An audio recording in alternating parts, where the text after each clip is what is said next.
कि गद्दी के रक्षक हो हनुमान जी, लेके गदा चौकोर से आओ, जो कोई दुष्ट निकेतन आवे, ताहि महाप्रभु मारे भगाओ।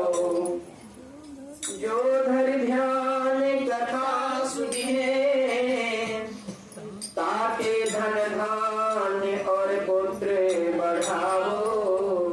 विनती हमारे यही हनुमान जी, छोड़ी के गढ़ी तुम यहाँ चले आओ। बैल चढ़े शिव जी, गरुड़ चढ़े भगवान, सिंह चढ़ी माता मिले, फिर पूर्ण सारे काम। कथा प्रारंभ होते है, सुनो वीर हनुमान, राम लक्ष्मण जानकी, सदा करो कल्याण। सियापति राम जय जय राम, मेरे प्रभु राम जय जय राम। वृंदावन बिहारी लाल की, गोविंद भगवान की, तुलसा महारानी की, कार्तिक महात्म की, गंगा मैया की जय। कार्तिक मास की पावन पवित्र कथा में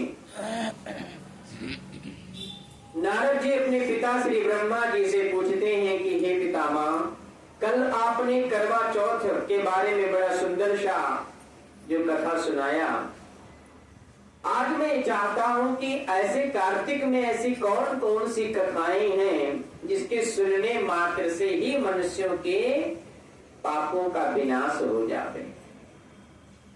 नारद जी कहने लगे कि हे ब्रह्मा, हे पितामह, कार्तिक मास के महत्व का विधि पूर्वक वर्णन के करिए। ब्रह्मा जी कहने लगे कि हे नारद, तुम बड़े सज्जन पुरुष हो, जो हर क्षण हर घड़ी परोपकार की चिंता करते हो। परोपकार का, वैसे ये मानव का चोला मिला ही परोपकार के लिए है, जो केवल अपने पेट के लिए और अपने लिए जीता है। शास्त्रों में वो किसी पशु से कम नहीं है। क्यों? क्योंकि जो पंछी होते हैं वो भी कहीं ना कहीं एक दूसरे की मदद करते हैं, तो ये तो मानव है। सबसे चैतन्य चोला मानव का चोला दिया गया है। इस प्रकार से वचन को सुन करके आप बड़े सज्जन हैं, जो हर वक्त ऐसे प्रश्न करते हैं कि जो सभी लोगों के कल्याण में हो, सभी लोगों की भलाई के लिए हो।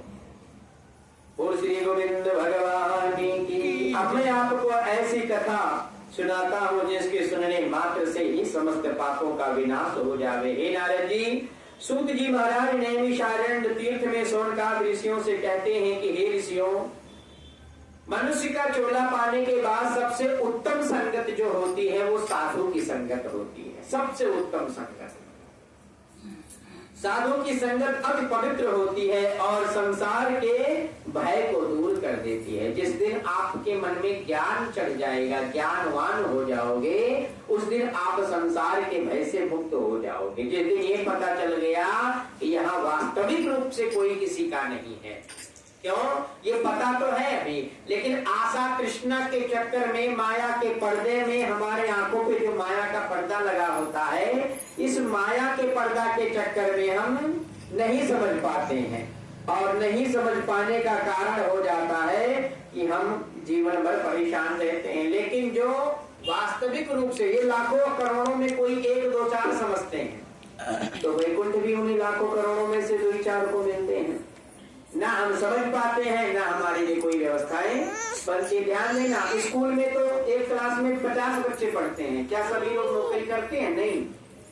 उसमें कोई जब 10-20 अच्छे पढ़ने में होते हैं तो 150 में 10-20 कामयाब भी होते हैं, बाकी पढ़ लिख करके बैठे हैं, कोई मजदूरी कर रहे हैं, कोई कुछ कर रहे हैं। उसी प्रकार से भक्ति का भी है। 100 लाखों लोग भक्ति करते हैं, लेकिन उस कहते हैं सरसों बहुत बारीक होती है, लेकिन बारीक सरसों में भी ढूंढोगे तो तुम्हें बारीक सरसों मिलेगी। इस प्रकार से भक्ति करने वाले में भी बड़े भक्त होते हैं और उन्हीं की अंतर्गत में मुक्ति प्राप्त होती है। जिस प्रकार से साधु संगत जो बताया गया,